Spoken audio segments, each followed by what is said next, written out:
ప్రభావ సహాయాన్ని దయచేయమని మీ పాదాలు పట్టుకుంటూ జ్ఞాపకం దాసుని నోటి పూర్వక వాడుకున్నాను నాతో మాట్లాడమని ఇచ్చిన ప్రార్థన దేవుడు యేసు క్రీస్తు నామములో అడిగి వేడుకుంటున్నాను తండ్రి. ఆమేన్.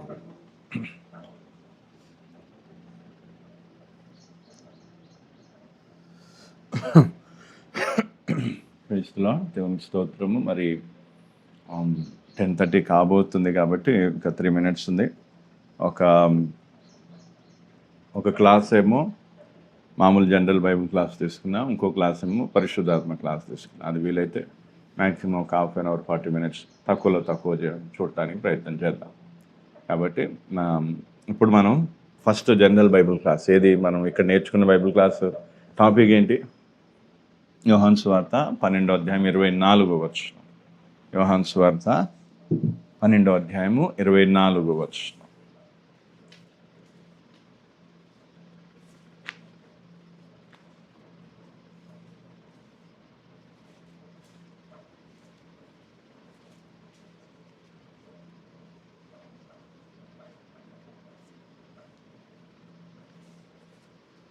అక్కడ మనం ఏం చేసాం?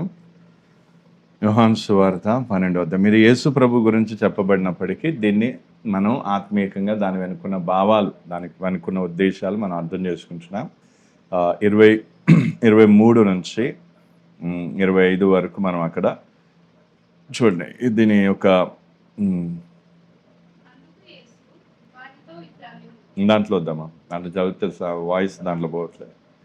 అందుకు యేసు వారితో ఇట్లానే, మనుష్య కుమారుడు మహిమ పొందవలసిన గడియ వచ్చి ఉన్నది. గోధుమ గింజ భూమిలో పడి చావకుండిన ఎడల అది ఒంటిగానే ఉండును, అది చచ్చిన ఎడల విస్తారముగా ఫలించును. తన ప్రాణమును ప్రేమించువాడు దానిని పోగొట్టుకును. ఈ లోకములో తన ప్రాణమును ద్వేషించువాడు నిత్య జీవం కొరకు దానిని కాపాడుకొనునని మీతో నిశ్చయముగా చెప్తున్నాడు. ఇక్కడ ఒక విషయం ఏంటంటే, చావకుండా నీడల అంటే దాని గురించి మనం చూస్తున్నాం. గోధుమ గింజ, తర్వాత గురుగులు ఏంటి అనేది చెప్పాను. గోధుమ గింజ అంటే ఏందో చెప్పాను. మొదట యేసు ప్రభుకి సాదృశ్యం, తర్వాత గోధుమ గింజ మనకు సాదృశ్యం. అయితే ఇప్పుడు చచ్చిన ఎడల ఏమంటున్నాడు? చచ్చిన ఎడల అది విస్తారముగా ఫలించు. చావటం అంటే ఏంటి అనేది ఇక్కడ మనం ఏంటి అంటే ఏ రకంగా చావాలి, దానికి ఉన్నటువంటి మీనింగ్ ఏంటి అనేది చూడాలి. మళ్ళీ ఒకసారి 24వ వచనం చూడండి. దీని తీవ్రతను అర్థం.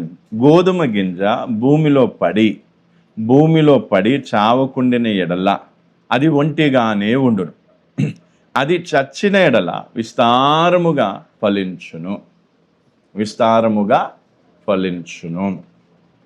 అంటే ఇప్పుడు యేసు ప్రభు ఏం చేస్తున్నాడు? భూమిలో పడి అంటే మరణించి భూస్థాపన అంటే ఏదైతే సమాధి చేయబడిన తర్వాత యేసు ప్రభు బహుగా ఫలిస్తాడు అనేది అక్కడ మనం చూస్తాం.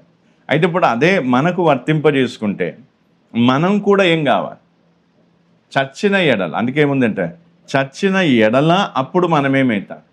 విస్తారముగా ఫలిస్తాం.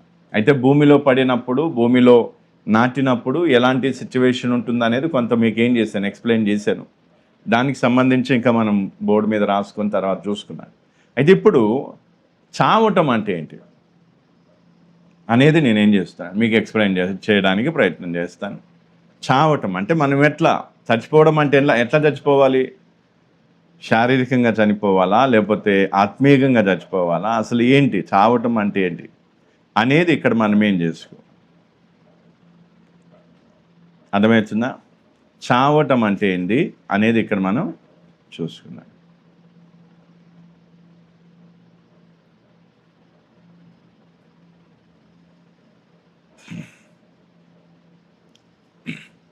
చావటం అంటే సరెండరింగ్ సెల్ఫ్ విల్, అంటే స్వకీయ కోరికను దేవునికి సరెండర్ చేయడం.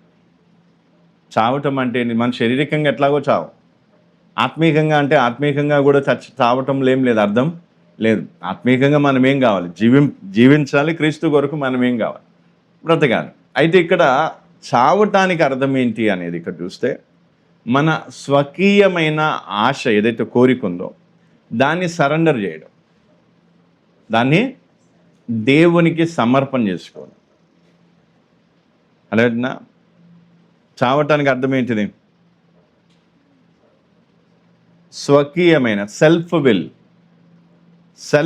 సెల్ఫ్ అంటే స్వకీయ, విల్ అంటే కోరిక. స్వకీయమైన కోరిక ఏదైతే ఉందో అది దేవునికి సరెండర్ చేయడం. ఏం చేయడం? దేవునికి సరెండర్ చేయడం. దీనికి ఎగ్జాంపుల్ మనము చూద్దాం. ఫస్ట్ మీరు అర్థం చేసుకోండి. సెల్ఫ్ విల్ అంటే ఏంటి? స్వకీయమైన దురాశ లేదా స్వకీయమైన కోరిక. స్వకీయమైన కోరికలు ఉన్నాయి అంటే నాకంటూ కోరిక అనేది ఉందా? ఉంటుందా ఉండదా? దాన్ని ఏం చేయాలి? దేవునికి సరెండర్ చేయాలి. అది చావటం. అంటే నీ సొంత దానికంటే నీ సొంత కోరికకు లేదా సొంత ప్రణాళిక లేదా నీకంటూ ఏదైతే ఉందో దానికోసం నువ్వు చనిపో. అప్పుడు నువ్వు దేవుని కోసం బ్రతకగలుగుతావు. ఇప్పుడు స్వకీయమైన ఏమంట సెల్ఫ్ విల్ ఏదైతే ఉందో దాన్ని నువ్వేం చేయాలి? అర్థమవుతుందా? దాన్ని నువ్వేం చేయాలి? దేవునికి సరెండర్ చేయాలి. ఇప్పుడు ఎగ్జాంపుల్, ఒక చిన్న ఎగ్జాంపుల్ చెప్పండి. ఇప్పుడు స్వకీయమైన దురాశ అంటే స్వకీయమైన ఆశ ఉంది, సెల్ఫ్ విల్. దాన్ని దేవునికి సరెండర్ చేయాలి. ఎగ్జాంపుల్ ఒకటి చెప్పండి. నేను బైబిల్లో నుంచి ఒక ఎగ్జాంపుల్ చూపిస్తా.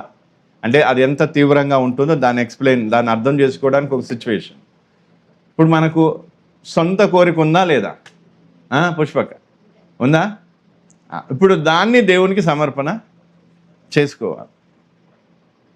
సాధ్యమా అసాధ్యమా? సాధ్యమా? సొంత కోరికను దేవునికి సరెండర్ చేయడం లేదా దేవునికి సమర్పించుకోవడం అనేది సాధ్యమా అసాధ్యమా?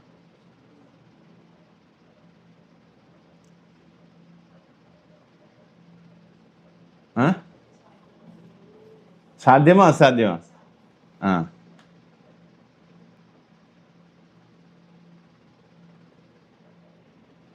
డిస్పోజబుల్ గ్లాస్ ఉందా లేదా? లేకపోతే వద్దు, టైం వేస్ట్ చేయొద్దు, వదిలే. గ్లాస్ అంటే బయటికి కనిపించే ట్రాన్స్పరెంట్ గ్లాస్ ఏం లేదా? లేకపోతే వదిలేసి. మొన్న తెచ్చినవి లేవా అమ్మా గ్లాసులు, ప్లాస్టిక్ గ్లాసులు? సరే ఓనే. చూడు, మంచిగా అర్థం చేసు. సెల్ఫ్ విల్ అనే దాన్ని ఎవరికి సమర్పణ చేసుకోవాలి? దేవునికి సమర్పణ. సాధ్యమా? ఇప్పుడు సొంత కోరిక అనేది ఉందా లేదా తెలుసా? లేకపోతే అది కూడా ఎగ్జాంపుల్ చెప్పాలా? సొంత కోరిక, నాకంటూ ఒక ఇల్లు ఉండాలి, లేదా నాకంటూ ఒక మంచి బైక్ ఉండాలి, లేదా నాకంటూ మంచి ఏముండాలి, పలాంది ఇది ఉండాలి, పలాంది అది ఉండాలి, నాకంటూ మంచి ఫ్యూచర్ ఉండాలి. అంటే ఇలాంటివన్నీ కూడా ఏమంట సొంత అంటే స్వకీయమైన కోరికలు, అంటే సొంత ప్లాన్స్, సొంత అభిప్రాయాలు, సొంత ఆలోచనలు. అంటే ఈ స్వకీయమైన ఏదైతే దురాశ అంటే ఆ కోరిక ఉందో ఆ కోరికను దేవునికి ఏం చేయాలి? సరెండర్ చేయాలి. ఏం చేయాలి? సరెండర్ చేయాలి. సాధ్యమే అంటారా? సాధ్యమా అసాధ్యమా? అసాధ్యమా? సాధ్యమే కదా. అది ఎవరు చేసి చూపించారు?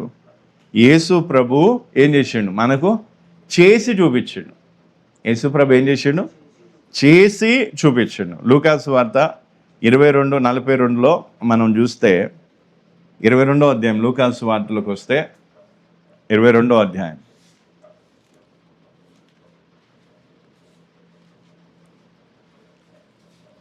లూకాసు వార్త 22వ అధ్యాయము 39 నుంచి చదువుదాం. అక్కడ ఎందుకంటే అదంతా క్లియర్గా అర్థం కావడానికి యేసు ప్రభు ఎదుర్కొన్నటువంటి ఆ ఒక వేదన అక్కడ మనం చూస్తే 39వ. తర్వాత ఆయన బయలుదేరి తన వాడుక చొప్పున ఒలీవల కొండకు వెళ్ళగా శిష్యులను ఆయన వెంట వెళ్ళిరి. ఆ చోటు చేరి ఆయన వారితో, మీరు శోధనలో ప్రవేశింపకుండానట్లు ప్రార్థన చేయుడని చెప్పి వారి యొద్ద నుండి రాతివేత దూరం వెళ్ళి మోకాలుని, తండ్రి, ఈ గిన్నె నా యొద్ద నుండి తొలగించుటకు నీ చిత్తమైతే తొలగించుము, అయినను నా ఇష్టము కాదు నీ చిత్తమే సిద్ధించునుగాక అని ప్రార్థించు. అప్పుడు ఏమంట అక్కడైందా? ఇక్కడ ముమ్మారులు ఆ విషయంగా ఏం చేశాను. తర్వాత అప్పుడు పరలోకము నుండి ఒక దూత ఆయనకు కనబడి ఆయనను బలపరచు. ఆయన వేదన పడి మరింత ఆతురముగా ప్రార్థన చేయగా ఆయన చెమట నేల పడుచున్న గొప్ప రక్త బిందువుల వలె ఆయను. అర్థమవుతుందా? ఆయన ప్రార్థన చాలించి లేచి తన శిష్యుల యొద్దకు వచ్చి వారు దుఃఖము చేత నిద్రించుట చూచి, అర్థమవుతుందా? మీరెందుకు నిద్రించుచున్నారు, శోధనలో ప్రవేశించుకున్నట్లు లేచి ప్రార్థన చేయడని వారితో చెప్పారు. అంటే ఇక్కడ అర్థం చేసుకోవాల్సింది, యేసు ప్రభు ఏం చేస్తున్నాడు? సరెండరింగ్. ఏం చేస్తున్నాడు అంటే ఆయనలో ఉన్న కోరిక ఏంటిది? గిన్నె. ఆయన కోరిక ఏంటిది? ఆయన కోరిక ఏంటిది? గిన్నె తొలగించాలి. తండ్రి కోరిక ఏంటిది? గిన్నెలోనిది తాగాలి. గిన్నె అంటే ఏంటి? ఆ పాత్ర, ఆ గిన్నెలో ఏముంది? దేవుని ఉగ్రత అన్నట్టు. ఏంటిది? దేవుని ఉగ్రతను ఏం కావాలి? త్రాగాలి. దేవుని ఉగ్రతను ఏం కావాలి? త్రాగాలి. అంటే ఈయన కోరిక మేరకు ఏంటిది? యేసు ప్రభు కోరిక మేరకు అది తొలగించవేయబడాలి. కానీ యేసు ప్రభు ఏం చేసిండు? అయినను నా చిత్తం కాదు నీ ఇష్టమే, నా ఇష్టం కాదు నీ చిత్తమే సిద్ధించు. అంటే నా కోరిక మేరకు ఈ గిన్నెను తొలగించటం కాదు, నీ చిత్తం మేరకు ఈ గిన్నెలోనిది తాగటం నీ చిత్తమే అయితే నేను దాన్ని ఏం చేస్తా? సరెండర్ చేసుకుంటా. అంటే నా కోరిక నేను సరెండర్ చేసుకుంటా. పాయింట్ అర్థమైందా కాలేదా? చూడండి, మత్తయి సువార్తలో కూడా చూడండి ఇదే సందర్భం.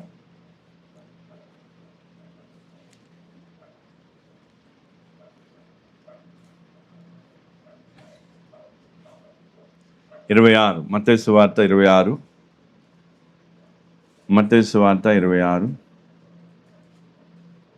36 వచనం నుండి. అంతటి యేసు వారితో కూడా గెత్సెమనే అనబడిన చోటికి వచ్చి, నేను అక్కడికి వెళ్ళి ప్రార్థన చేసి వచ్చే వరకు మీరు ఇక్కడ కూర్చుండుడని శిష్యులతో చెప్పి, పేతురును జబదయి 2 కుమారులను వెంటబెట్టుకొని పోయి దుఃఖపరుటకును చింతాక్రాంతుడగుటకును మొదలుపెట్టాను. అప్పుడు యేసు, మరణమగునంతగా నా ప్రాణం బహు దుఃఖములో మునిగి ఉన్నది, మీరు ఇక్కడ నిలిచి నాతో కూడా మెలకువగా నుండుడని వారితో చెప్పి కొంత దూరం వెళ్ళి సాగిలపడి, నా తండ్రి, సాధ్యమైతే ఈ గిన్నె నా యొద్ద నుండి తొలగి పోనిమ్ము, అయినను నా ఇష్ట ప్రకారము కాదు నీ చిత్త ప్రకారమే కానిమ్మని ప్రార్థించను. ఆయన మరలా శిష్యుల యొద్దకు వచ్చి వారు నిద్రించుట చూచి, ఒక గడియ అయినను నాతో కూడా మేలుకొని ఉండలేరా? మీరు శోధనలో ప్రవేశించకుండానట్లు మెలకువగా ఉండి ప్రార్థన చేయుడి. ఆత్మసిద్ధమే కానీ శరీరం బలహీనం అని పేతురుతో చెప్పి మరలా 2వ మారు వెళ్ళి, నా తండ్రి, నేను దీనిని త్రాగితేనే గాని ఇది నా యొద్ద నుండి తొలగిపోవుట సాధ్యము కాని ఎడల నీ చిత్తమే సిద్ధించునుగాక అని ప్రార్థించి తిరిగి వచ్చి వారు మరలా నిద్రించుట చూచెను. ఏలే అనగా వారి కనులు భారముగా ఉండెను. ఆయన వారిని మరలా విడిచి వెళ్ళి ఆ మాటలే చెప్పుచు 3వ మారు ప్రార్థన చేశాను. 3వ మారు ప్రార్థన చేశాను. అంటే గెత్సెమనే అనే ఆ ప్రాంతం, అంటే ఆ తోటలోనికి యేసుప్రభు వెళ్ళి ఏం చేస్తున్నాడు అక్కడ? చూడండి, అసలు వాస్తవానికి యేసుప్రభు చూడండి, యేసుప్రభు పైకి చూడండి. యేసుప్రభువు తన జీవిత కాలమంతా కోరికలు నెరవేర్చుకున్నట్లయితే, తన ఇష్టం మేరకు జీవించినట్లయితే, ఇప్పుడు ఈ విధంగా సమర్పణ చేసుకుంటే అదొక అందం. ఎందుకంటే సరేలే, ఎన్నాళ్ళు కోరికల మేరకు జీవించిన, ఇప్పుడు దేవుని చిత్తానికి నన్ను సమర్పించుకుంటా అంటే అదొకటి. కానీ యేసుప్రభువే స్వయంగా సాక్ష్యం చెప్పేది ఏంటంటే, నేను తండ్రి ఇష్ట ప్రకారంగా నేనేమవుతున్నాను నడుచుకుంటున్నాను. నా చిత్తం అంటే నా ఇష్టాన్ని నెరవేర్చుకోవడానికి రాలేదు, తండ్రి చిత్తాన్ని నెరవేర్చడానికి నేను ఈ భూమి మీదకి వచ్చానని యేసుప్రభు యోహాను సువార్తలో చాలా స్పష్టంగా పదే చెప్పుకుంటూ వచ్చాడు. అంటే యేసుప్రభు ఏం చేస్తున్నాడు? పుట్టినది మొదలుకొని యవ్వనము మొదలుకొని ఆయన మధ్య వయస్కులు అంటే యవ్వన ప్రాయంలో కూడా ఎన్నడూ తన ఇష్టాన్ని ఏం కాలేదు, తన కోరికని ఏం కాలేదు, నెరవేర్చుకోలేదు. ప్రతిసారి దేవునికి ఇష్టమైన, అందుకే ఆ 2 వచనాలు కూడా ఒకసారి చదవండి, దాని తీవ్రత మీరు అర్థం చేసుకోండి. వచనాలు రాసి పైకి చూడండి, ఎందుకంటే ఈ ఎక్స్ప్లెనేషన్ మీకు కావాలి. 6 యోహాను సువార్త 6వ అధ్యాయము, యోహాను సువార్త 6వ అధ్యాయం 38వ వచనం. నా ఇష్టము నెరవేర్చుకొనుటకు నేను రాలేదు, నన్ను పంపిన వాని చిత్తం నెరవేర్చుటకే పరలోకము నుండి దిగి వచ్చి తిని. పరలోకము నుండి ఎందుకు వచ్చిండంటే యేసుప్రభు ఎందుకు వచ్చిండు? తండ్రి చిత్తమును నెరవేర్చడానికి పరలోకము నుండి దిగి వచ్చిండు. తర్వాత 8వ అధ్యాయం, యోహాను సువార్త 8వ అధ్యాయం 29వ వచనం. నన్ను పంపినవాడు నాకు తోడై ఉన్నాడు, ఆయనకిష్టమైన కార్యము నేనెల్లప్పుడూ చేయుదును గనుక ఆయన నన్ను ఒంటరిగా విడిచిపెట్టలేదని చెప్పాను అనా. ఇప్పుడు పాయింట్ మంచిగా అర్థం చేసుకో, రాసుకో, వచనం తొందర రాసి, మీరు టైం వేస్ట్ చేయొద్దు. నాకు టైం లేదు, ఎందుకంటే చాలా ఎక్స్ప్లెయిన్, ఇప్పటికీ ఆల్రెడీ 11 కావస్తుంది, కాబట్టి మీరు టైం వేస్ట్ చేయొద్దు. మంచిగా చూడండి, కావాలంటే వచనాల తర్వాత నేను రాసుకోండి. ఫస్ట్ మంచిగా వినండి. 3 వచనాలు మీ ఎదురు పెట్టి, మొదట యేసు ప్రభు ఏమంటున్నా? గెత్సెమనే తోటలో ఏమంటున్నా? నా ఇష్టము కాదు నీ చిత్తమే సిద్ధించునుగాక అని సమర్పణ చేసుకుంటున్నాను. ఓకేనా? అయితే ఇప్పుడు యేసు ప్రభు సేవ చేసేటప్పుడు యేసు ప్రభు చెప్పిన మాట ఏంటి? తండ్రి చిత్తం నెరవేర్చడానికే, నా ఇష్టాన్ని కాదు తండ్రి చిత్తం నెరవేర్చడానికే భూమి మీదకి, పరలోకం నుండి భూమి మీదకి వచ్చాడు. మళ్ళీ ఇంకో చోట ఏమంటున్నాడు? నేను ఎల్లప్పుడూ తండ్రి ఇష్టాన్ని, తండ్రి కోరిక మేరకే నేను జీవిస్తున్నాను అన్నాడు. అంటే తండ్రి చిత్తాన్ని నెరవేర్చాలనే ఉద్దేశంతోనే భూమి మీదకి వచ్చాడు. భూమి మీదకి వచ్చిన తర్వాత తండ్రి చిత్తాన్ని ఎల్లప్పుడూ నెరవేర్చేటువంటి వ్యక్తి ఇప్పుడు ఎందుకు గెత్సెమనే తోటలో ఎందుకు ఆయన మళ్ళీ సమర్పణ చేసుకోవాల్సి వచ్చింది? అర్థమైందా? ఇప్పుడు మన సమర్పణ కంటే ఒక అర్థం ఎట్లా ఉందంటే, ఇంతవరకు మనం ఏం చేసినాం? ఇష్టారాజ్యంగా జీవించినాం, ఇచ్చలు కోరికల మేరకు. ఇప్పుడు వాక్యం విన్నాక, అయ్యా తప్పైపోయింది ప్రభా, గతమంతా నేను ఇట్లా జీవించినా అట్లా జీవించినా తప్పైపోయింది ప్రభు, ఇక మీద నీ చిత్తమే అని సమర్పణ చేసుకుంటాం. దానికి ఒక అర్థం ఉంది, ఎందుకంటే ఇన్నాళ్ళు మనం జీవించలేదు కాబట్టి మనం ఏమవుతున్నాం. కానీ మరి ఇప్పుడు యేసు ప్రభు ఏం చేస్తున్నాడు? ఆయన పరలోకం నుండి భూమి మీదకి దిగొచ్చిందే దేనికోసం? తన ఇష్టాన్ని కాదు, తండ్రి చిత్తాన్ని నెరవేర్చడానికి దిగొచ్చాడు. ఆయనకు తెలుసు, భూమి మీదకి పోతే నా కోరిక కాదు, దేవుని చిత్తమే, నా తండ్రి చిత్తమే నేను నెరవేర్చాలి. ఒకటి.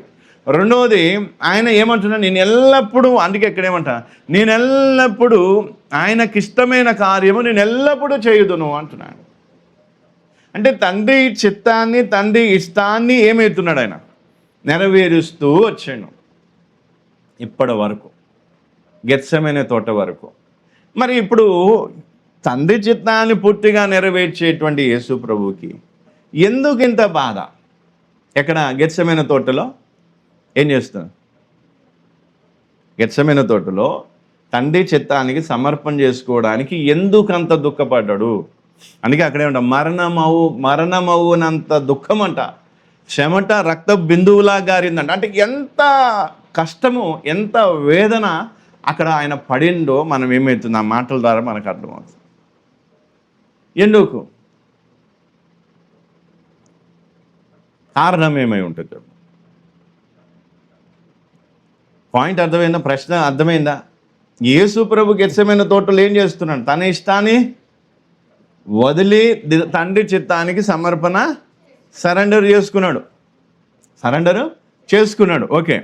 అయితే ఇప్పుడు ఇప్పటి వరకు యేసు ప్రభు ఎక్కడైనా తన ఇష్టాన్ని నెరవేర్చిండా అంటే ఒక్క దాఖలా కూడా లేదు. ఒక్క దాంట్లో కూడా యేసు ప్రభు తన ఇష్టాన్ని నెరవేర్చలే. ప్రతిదీ తండ్రి చిత్తం మేరకు, ఇంతవరకు తండ్రి చిత్తం మేరకు చేసుకుంటూ వచ్చిండు. అంటే ఇప్పుడు ఎందుకు తండ్రి చిత్తానికి సమర్పించుకోవడానికి ఇంత కష్టపడ్డాడు?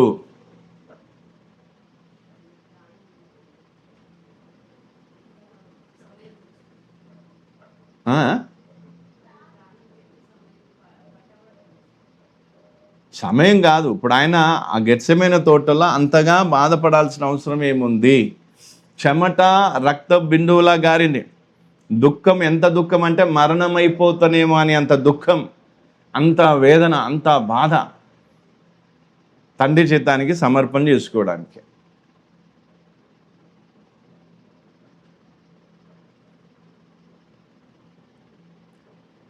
పాయింట్ అర్థమైందా కాలేదా?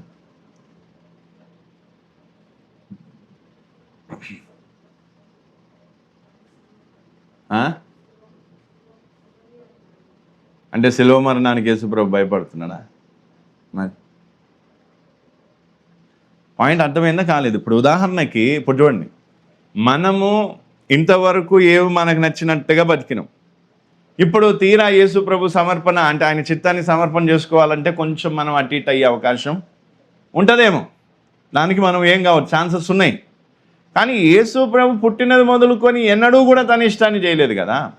ప్రతిదీ తండ్రి చిత్తం మేరకు జీవించుకుంటూ వచ్చినప్పుడు ఇప్పుడు ఈ గెత్సెమనే తోటలో ఇంత బాధపడుతూ దేవుని చిత్తానికి సమర్పణ చేసుకోవాల్సిన అవసరం.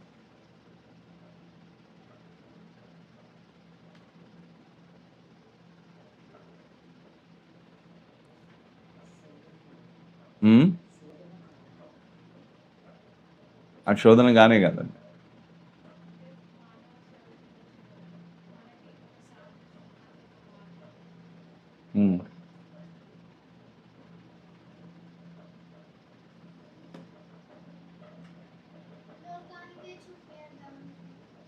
అంటే దేవుడు అంటే నటిస్తుండా? లోకానికి చూపించడం అంటే ఇప్పుడు అది నటించినట్టు అయిపోతుంది కదా. ఇప్పుడు ఒకటి ఉండి ఒకటి చేసినట్టు అవుతుంది కదా. అక్కడ ఏంటిది వాస్తవం ఏంటి? ఆయన పడిన దుఃఖం వాస్తవమే, అందులో వేషధారణ లేదు. లేదో మనకేదో చూపించాలి కదా, మనకేదో చేయాలి కదా అని ఏదో నటించినట్టుగా కాదు. వాస్తవంగా ఆయన ఆ దుఃఖాన్ని అనుభవించాడు, ఆ వేదనను అనుభవించాడు. అయితే ఎందుకు ఆ వేదనను ఆయన అనుభవించాల్సి వచ్చింది? ఇది నేను అడిగే ప్రశ్న, పదే పదే నేను అడిగే ప్రశ్న అదే.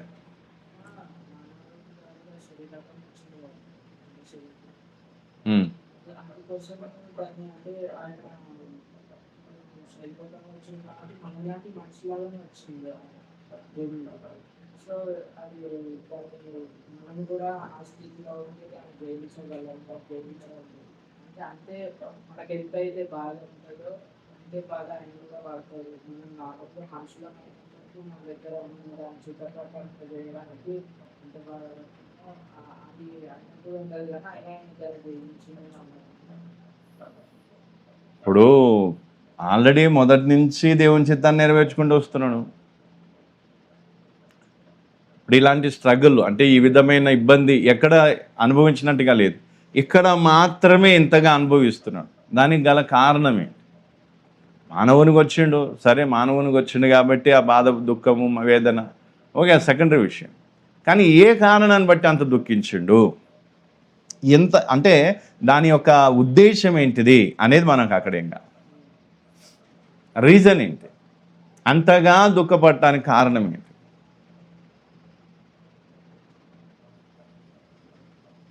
అంతగా యేసు ప్రభు దుఃఖించడానికి కారణం ఏంటిది?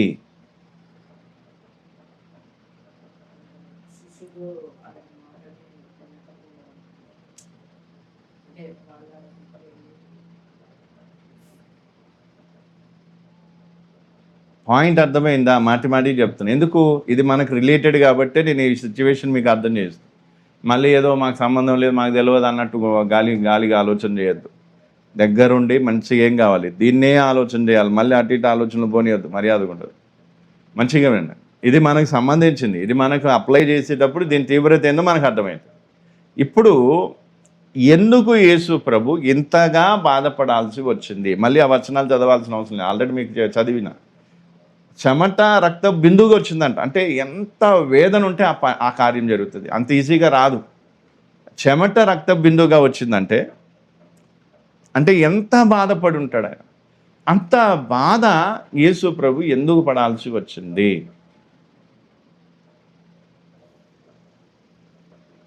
అన్నా వాస్తవానికి యేసు ప్రభు ఏం చేసిండు? సెల్ఫ్ విల్ అనేది ముందు నుంచి సమర్పణ చేసుకుని నా ఇష్టము కాదు తండ్రి చిత్తమే అన్నాడు.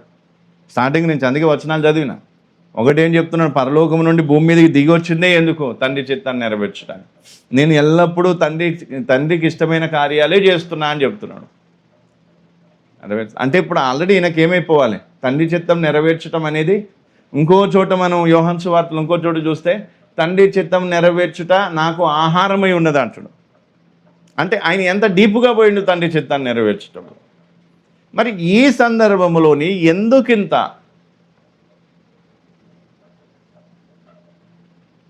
ఆలోచన, ఎందుకు ఎంత బాధపడాల్సి వచ్చింది?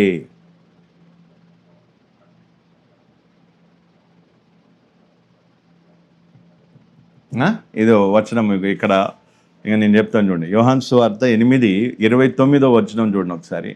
నన్ను పంపినవాడు నాకు తోడై ఉన్నాడు.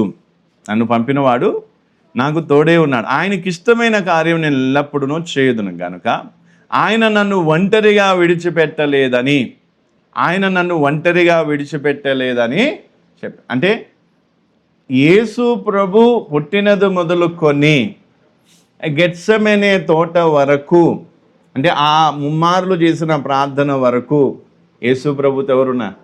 తండ్రి తోడుగా ఉన్నాడు. అయితే ఈ గెత్సెమనే తోటకు వచ్చేసరికి ఏమైపోయింది? తండ్రి ఆయనను విడిచిపెట్టే సమయం వచ్చింది. ఇప్పుడు ఆయన అంత దుఃఖపడే దేనికోసం? తండ్రి విడనాడే ఏదైతే ఆ సంఘటన, దాన్ని భరించలేక ఆ దుఃఖాన్ని. ఇప్పటి వరకు ఎవరున్నారు యేసు ప్రభుతో? తండ్రి ఉన్నాడు కాబట్టి ఆయన తండ్రి చిత్తాన్ని నెరవేర్చడంలో ఆయనకి ఏం బాధ కలగటం లేదు. అయితే ఇప్పుడు తండ్రి చిత్తం ఏంటిది? ఇప్పుడు మానవాళి కోసం ఏం చేయాలి? ఉగ్రత పాత్రను ఏం కావాలి? మానవాళి పాపం ఎవరి మీద మోపాలి? యేసు ప్రభు మీద మోపాలి. ఆ మానవుల మీదకి రావాల్సిన ఉగ్రత ఎవరి మీద రావాలి? యేసు ప్రభు మీదకి రావాలి. ఓకే, అది కూడా సంతోషంగా అనుభవిస్తాడు. కానీ ఎవరు వదిలేస్తారు? తండ్రి వదిలేస్తాడు. ఎందుకంటే మానవాళి పాపి మొత్తం ఏమైంది? పాపం అంతా ఎవరి మీదకి? అందుకే వాక్యంలో ఏముంది? పాపముగా చేయబడ్డాడు. యేసు ప్రభు ఏమయ్యాడు? ఎందుకంటే పాపంతో ఎవరు ఉండరు? తండ్రి అయిన దేవుడు ఉండడు. పాపంతో ఎవరు ఉండరు? తండ్రి అయిన దేవుడు ఉండడు. కాబట్టి ఇప్పుడు మానవాళి పాపం ఆయన మీద మోపబడిన కారణాన్ని బట్టి, ఆయన పాపముగా చేయబడిన కారణాన్ని బట్టి ఏమైపోయాడు? ఒంటరివాడైపోయాడు. ఇప్పుడు ఆయన అంతా దుఃఖపడటానికి కారణం ఏంటిది? మానవాళి పాపం నేను మోయాల్సి వస్తుందా, లేకపోతే దేవుని ఉగ్రత నేను తాగాల్సి వస్తుందా? అది కాదు దుఃఖం. ఏంటి దుఃఖం? తండ్రి విడిచిపెట్టిన ఆ విడనాడు, అంటే ఏదైతే ఆ దూరం, అంటే విడిపోయేది ఏదైతే ఉందో దానికి ఆయన అంత దుఃఖపడ్డాడు. చూడండి, తండ్రికి కుమారునికి ఉన్న బంధం చూడండి ఎంత గొప్పదో అనా. ఈవెన్ చివరికి సిలువ మీద కూడా ఏమంటాడు? ఏలి ఏలి లమా షబాక్తం, అంటే నా దేవా నన్నెందుకు విడనాడితివి? ఎందుకంటున్నా అంటే ఆ బాధ గెత్సెమనే తోటలో నుండి సిలువ మీద మరణించేంత వరకు ఆ బాధను అనుభవించండి. ఏం బాధ? కొరడా దెబ్బల బాధ కంటే తండ్రి విడిచిపెట్టిన బాధే ఎక్కువ ఉంది ఆయనకు. అయితే ఇప్పుడు తండ్రి చిత్తం ఏంటిది? బిడ్డ, ఇప్పుడు నువ్వు ఇంతవరకు నేను నీకు తోడుగున్నా, ఇప్పుడు నువ్వు మానవాళి యొక్క పాపం నీ మీద మోపినప్పుడు, ఆ పాపమునకు తగిన శిక్షను అనుభవించేటప్పుడు నేను నీకు తోడుగుండా, నేను నిన్ను విడిచిపెట్టేస్తా. అది ఆయనకేం కాలేదు, యేసు ప్రభుకి ఏం కాలేదు. మింగుడు అంటే డైజెస్ట్ అయితే లేదు, అంటే అది ఒప్పుకోవడానికి ఆయనకు అక్కడ స్ట్రగుల్ ఉందన్నమాట. అక్కడ వేదన, అక్కడ దుఃఖం. ఏంటా దుఃఖం అంటే నా తండ్రి నన్ను విడిచిపెట్టేస్తాడు, నేను ఒంటరివాణ్ణి. ఇప్పుడేమో ధైర్యంగా చెప్తున్నాడు, నేను ఒంటరివాణ్ణి కాదు, నా తండ్రి నాతో ఉన్నాడు, ఆయనకి ఇష్టమైన కార్యాలు నేను ఎల్లప్పుడూ చేస్తున్నాను ధైర్యంగా చెప్పుకుంటున్నాడు. కానీ గెత్సెమనే తోట వరకు వచ్చేసరికి ఏమైపోయింది? సిచ్యువేషన్ మారిపోయింది. ఇప్పుడు ఒక స్ట్రాంగ్ ఏమైంది? ఒక నిర్ణయం తీసుకోవాలి. ఏంటి ఆ నిర్ణయం అంటే, గెత్సెమనే తోటలో ఏం చేయాలి? యేసు ప్రభు తన చిత్తాన్ని, మళ్ళీ ఇది అంటే మనకు యేసు ప్రభు చేసుకునే సమర్పణకు చాలా తేడా ఉంటుంది. కానీ నేను ఎందుకు ఈ విషయాన్ని చెప్తానంటే, ఆ సెల్ఫ్ విల్ అనేది ఏదైతే ఉందో దాన్ని సరెండర్ చేసుకునేటప్పుడు దాని వెనుకున్నటువంటి ఆ బాధ, లేదా దాని వెనుకున్నటువంటి ఆ సమర్పణ ఎలా ఉంటుందో అర్థం చేయించడానికి సిచ్యువేషన్. ఆయన ఏం కాలేదు, సెల్ఫ్ విల్ని సరెండరు ఎందుకంటే ఆయనకు సొంతగా కోరికలు అంటూ ఏమీ లేవు. ఆయన కోరుకునేది ఏంటి? తండ్రి నాకు తోడుగా ఉండాలి, తండ్రి కోరికని నేను చేయాలి, తండ్రి చిత్తమునే నేను నెరవేర్చాలి. అయితే ఇప్పుడు తండ్రి చిత్తం ఏమైపోయింది? బిడ్డ నువ్వేం కావాలి ఇప్పుడు? నా కోసము అంటే నా చిత్తం మేరకు నువ్వేం కావాలి? పాపముగా మారాలి. పాపముగా ఉన్నటువంటి నీ మీదికి నా ఉగ్రత వస్తుంది, మరణ శిక్ష నేను నీకు విధిస్తాను. ఓకే, ఇవన్నీ నేను సమ్మతిస్తా. కానీ ఎవరు? తండ్రి విడిచిపెడతాడు. తండ్రి ఏమవుతాడు? ఆ బాధ ఏమవుతుంది? అర్థమవుతుందా? ఆ బాధ యేసు ప్రభువుని ఏం చేసింది అనా? అందుకే మత్తయి సువార్తలో చూడండి, ఎంత కేకలు, అంటే ఎంత బాధతో ఆ కేకలు వేస్తాడు.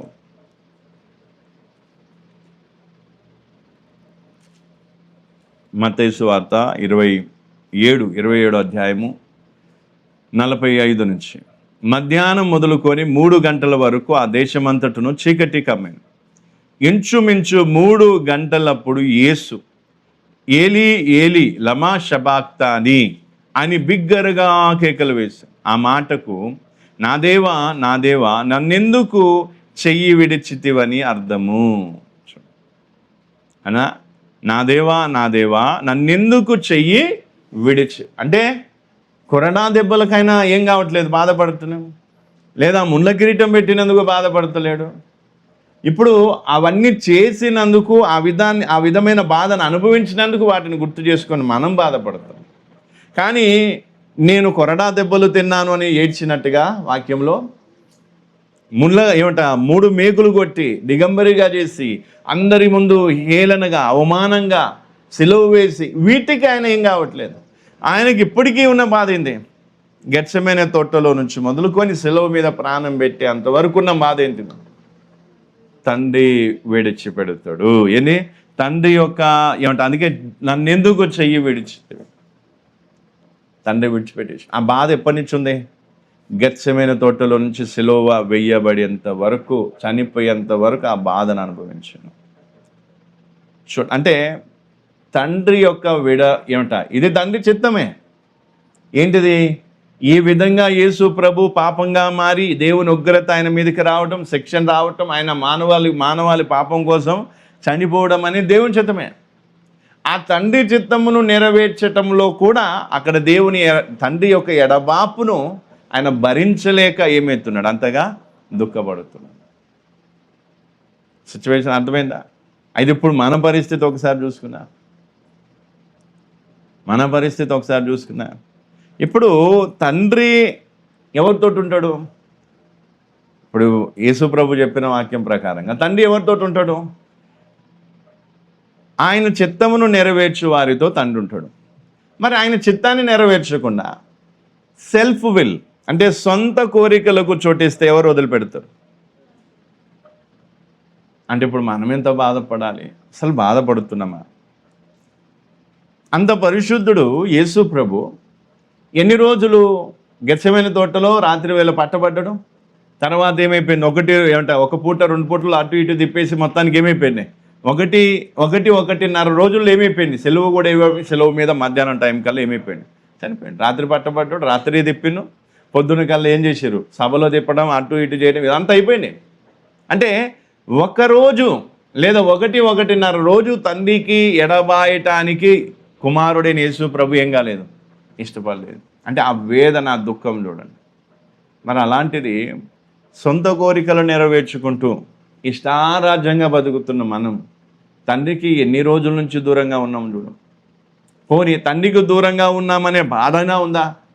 అయ్యో, నేను నా కోరికల మేరకు నడుచుకుంటున్న కారణం బట్టి తండ్రికి నేను దూరం అయిపోయానే, నా తండ్రి తండ్రి సహవాసం సాంగత్యం ఏదైతుందో దానికి నేను వేరైపోయాననే దుఃఖం ఉందా? అర్థమవుతుందా? పాయింట్ అర్థమైందా కాలేదా? పాయింట్ అర్థమైందా కాలేదు? ఇప్పుడు మనకేం కావాలి? తండ్రి కావాలంటే, తండ్రితో సాంగత్యం సహవాసం కావాలంటే ఏం చేయాలి? సెల్ఫ్ విల్ని సరెండర్ చేయాలి. అర్థమవుతుందా? నీ స్వకీయమైన కోరికను దేవునికి సమర్పించుకొని, ప్రభు నా ఇష్టం కాదు నీ చిత్తమే, నీ చిత్తం ఎట్లుంటే నేను అట్లా చేస్తా అనేసి మనం ఎప్పుడైతే తండ్రికి సమర్పించుకుంటామో అప్పుడు మనకెవరు దొరుకుతారు? తండ్రి తోడు దొరుకుతాడు. లేదు తండ్రి చిత్తం చేయకుండా మనం ఇష్టారాజ్యంగా పోయాం, అప్పుడు ఎవరు ఉండరు? తండ్రి మనతో. మరి తండ్రి మనతో లేకపోయినా కూడా మనం ఎలా బతుకుతున్నాం ఒక్కసారి ఆలోచించు. ఒకవేళ మన స్థానంలో యేసు ప్రభు ఉంటే ఎట్లా బతుకుతాడా, ఇట్లా ఉంటాడా అని ఏడుపు ఎందుకు? ముమ్మార్లు పోయి అదే ప్రార్థన ఎందుకు చేసిండు? అయ్యా నీ చిత్తమైతే ఇంకా ఈ గిన్నె తొలగించు, ఎందుకంటే నీ ఎడబాపుని నేను తట్టుకోలేను, నీవు నన్ను చెయ్యి విడిస్తే నేను దాన్ని తట్టుకోలేను, నీ చిత్తమైతే దీన్ని తొలగించు. అయినా కూడా తండ్రి మౌనంగా ఉన్న కారణాన్ని బట్టి ఏం చేసిండు? కుమారునికి అర్థమైపోయింది ఇది నేను కంపల్సరీ ఇది నెరవేర్చడం తండ్రి చిత్తమని గ్రహించి ఏమన్నాడు? సరేనయ్యా, దానికి కూడా నేను సిద్ధమే. అందుకే ఇక్కడ మనం వాక్యంలో కూడా చూస్తే 3 గంటల వ్యవధి, అంటే 3 గంటల సమయంలో యేసుప్రభు ఎక్కడికి పోయినా? పాతాళంలోకి పోయి వచ్చినాడు. ఆత్మలో పాతాళంలో, శరీరం ఎక్కడుంది? శిలువ మీద ఉంది. ఆత్మలో ఎక్కడికి పోయాడు? పాతాళంలోకి పోయి పాతాళంలో ఉన్న బాధను అనుభవించాడు. అర్థమవుతుందా? అంటే దాని ఒక ఉద్దేశాన్ని మంచిగా అర్థం చేసుకోండి. అంటే ఇంత గొప్ప సమర్పణ యేసు ప్రభు ఎందుకో? మన కోసము, అంటే మన రక్షణార్థమై, అంటే మనని రక్షించడానికి, మనకు రక్షణ ఇవ్వటానికి, నిత్య జీవం ఇవ్వటానికి ఏం కావాల్సి వచ్చింది? తండ్రి నుండి ఎడబాపాలి, అంటే తండ్రి నుంచి వేరు కావాల్సి వచ్చింది కొంతకాలం. ఆ బాధను కూడా ఆయన అనుభవించాడు.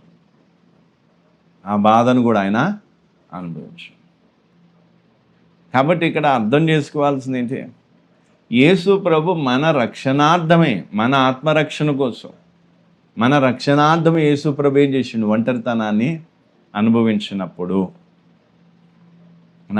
మనం యేసు ప్రభు కోసం లేదా తండ్రితో ఉన్న సాంగత్యం కోసం ఏం చేస్తున్నాం?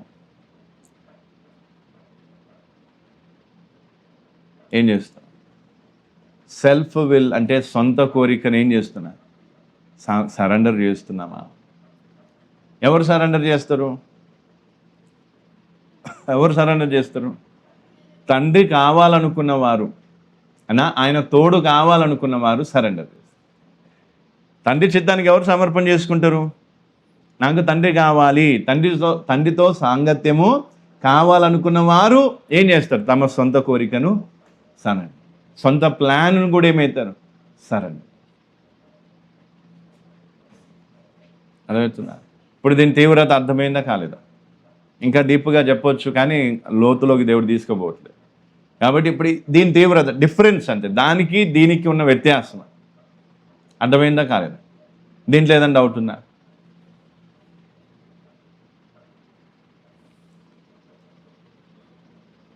ఇంకా టైమును చూసుకోవాల్సి వస్తుంది కాబట్టి, ఎందుకంటే నేను మళ్ళీ లోతులోకి పోతే ఏమైపోతుంది? నేను టైం మర్చిపోతా.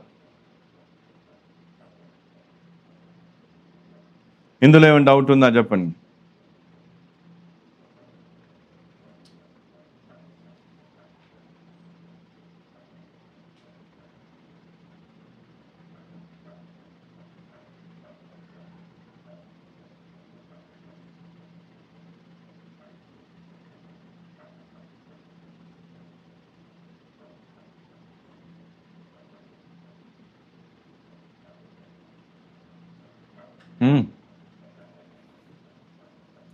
లేదా పాయింట్ అర్థమైందా? మంచిగా అర్థమైందా? అర్థమైతే ఇప్పుడు ఏం కావాలి మనకేంటి?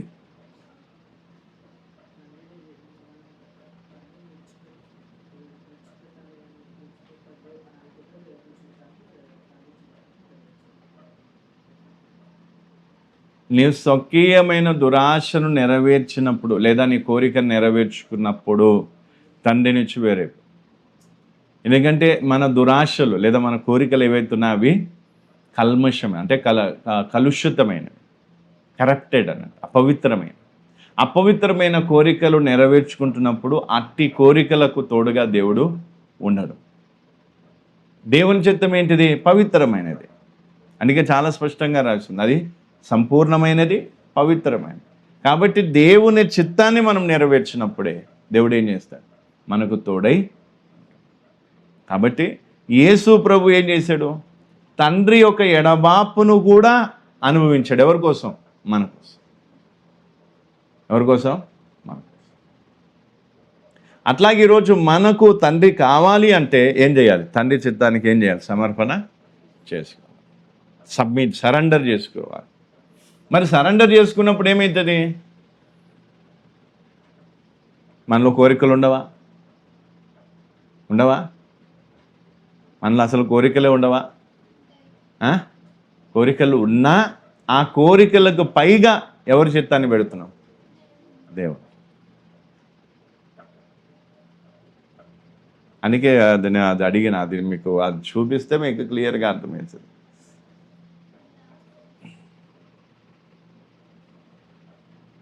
నేను డయాగ్రామ్ అనేసి చూపిస్తుంది.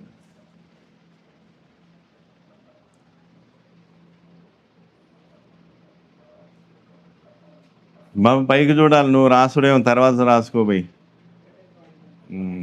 ఏమొక పాయింట్ ఏమన్నా సీసా వదిలేసి ఇప్పుడు వద్దు ఇక. ఇప్పుడు చూడండి,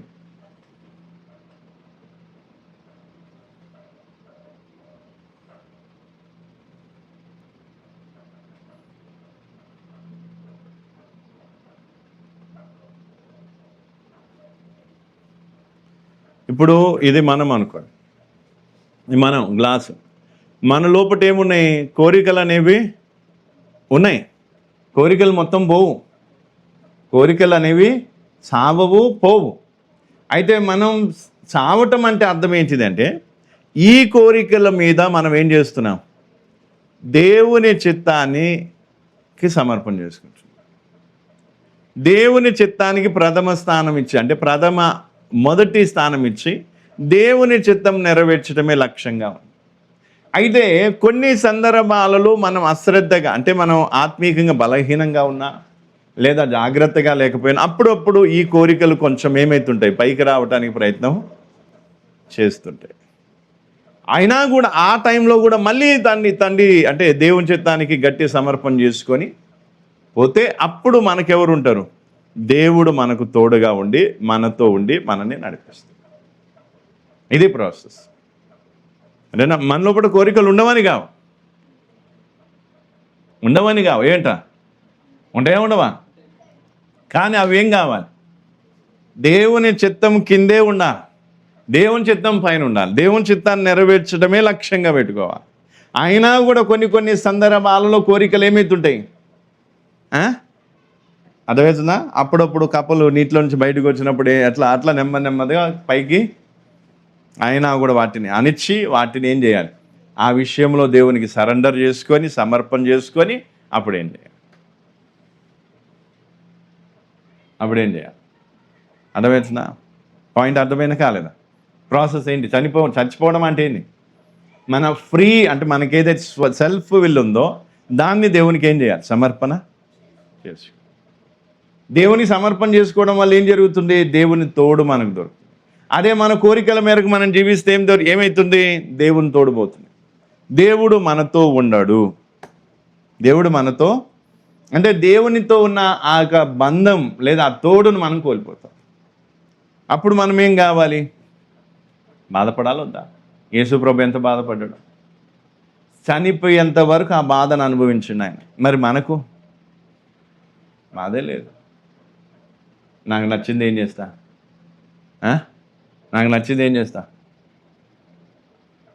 చెప్పాలి. నాకు నచ్చింది కొంటా, నాకు నచ్చింది తెచ్చుకుంటా, నాకు నచ్చింది తింటా, నాకు నచ్చినట్టు నేను చేస్తా. అంటే అర్థం ఏంటిది? పొద్దున్న 5:30కు లేచి ప్రార్థన చేయడం ఎవరు చిత్తం?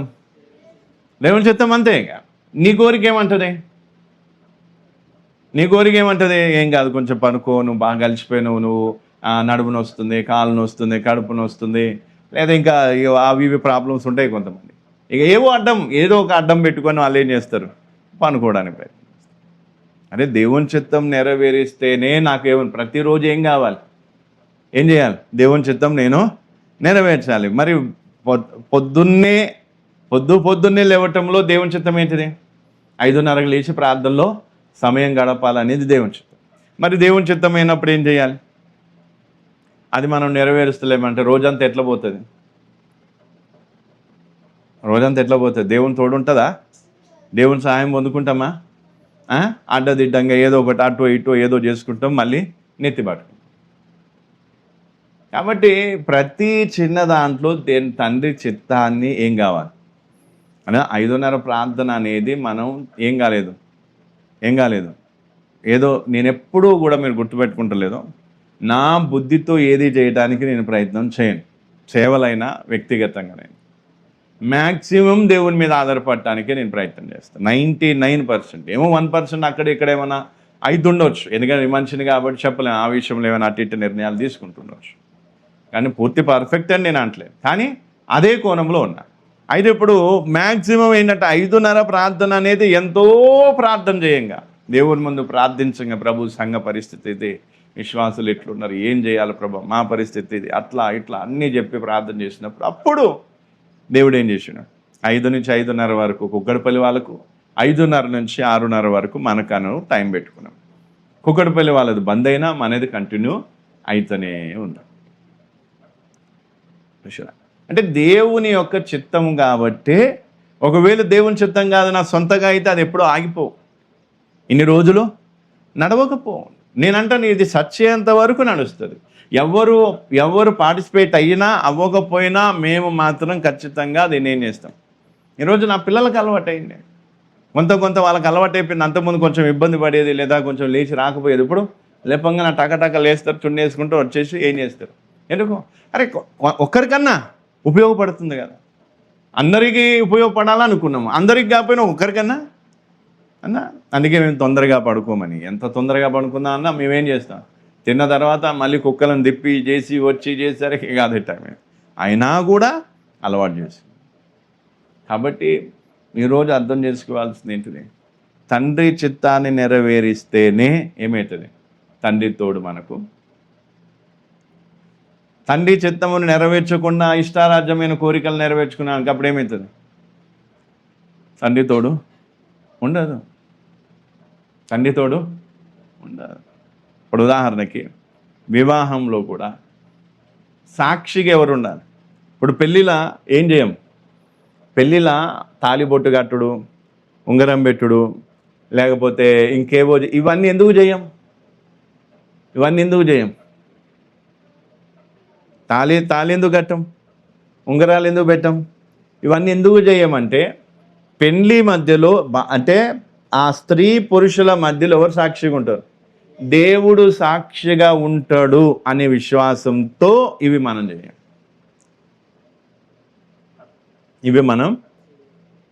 అర్థమవుతుందా? కాబట్టి ఇప్పుడు దేవుడు మధ్యలో సాక్షిగా ఉండాలంటే ఏం చేయాలి? తండ్రి చిత్తం మేరకు వివాహం జరగాలి.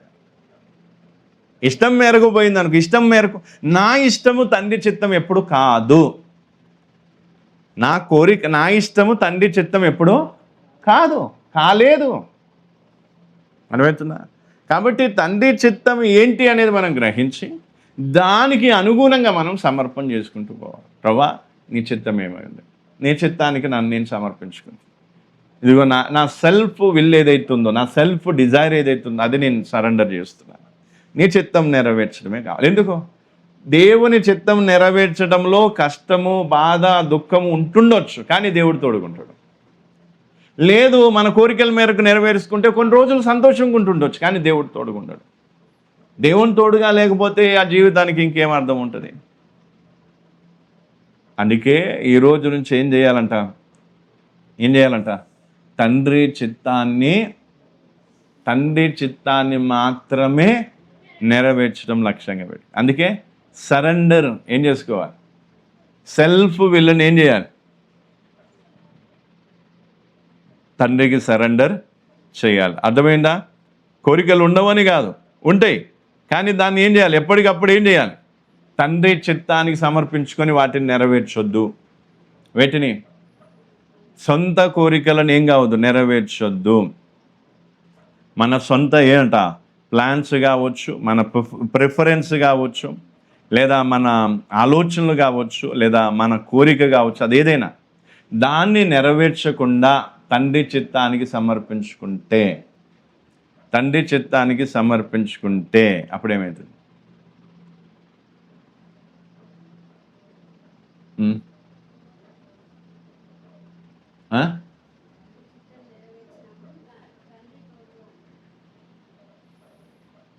మరి తండ్రి తోడు కావాలా, సొంత కోరిక కావాలి?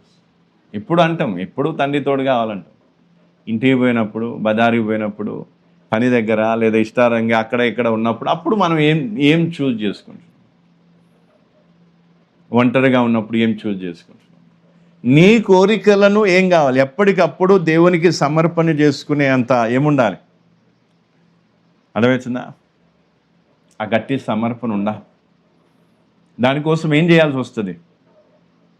బాధ అనుభవించాల్సి వస్తుంది, దుఃఖం అనుభవించాల్సి వస్తుంది, ఒంటరితనం అనుభవించాల్సి వస్తుంది, శ్రమలు, నిందలు, అవమానం ఇవన్నీ కూడా ఏం చేయాల్సి వస్తుంది? అనుభవించాల్సి వస్తుంది. వాటికి సిద్ధమైతేనే ఏం చేయి? తండ్రి చిత్తానికి సమర్పణ. తండ్రి చిత్తం నెరవేర్చడం అనేది సుఖవంతమైన జీవితం. శరీరంలో బాధలు పడతాం, కానీ ఆత్మలో నెమ్మది ఉంటుంది, ఆత్మలో ఆనందం ఉంటుంది, ఆత్మలో దేవునితో సహవాసం ఉంటుంది. 24 గంటలు పరలోకమును మనము మన ఆత్మలో అనుభవించవచ్చు. అర్థమైతే? అది బంద్ చేసి అందుకే ఈ రోజు నుంచి ఏం చేయాలి? ఉండండి, ఈ రోజు నుంచి ఏం చేయాలి?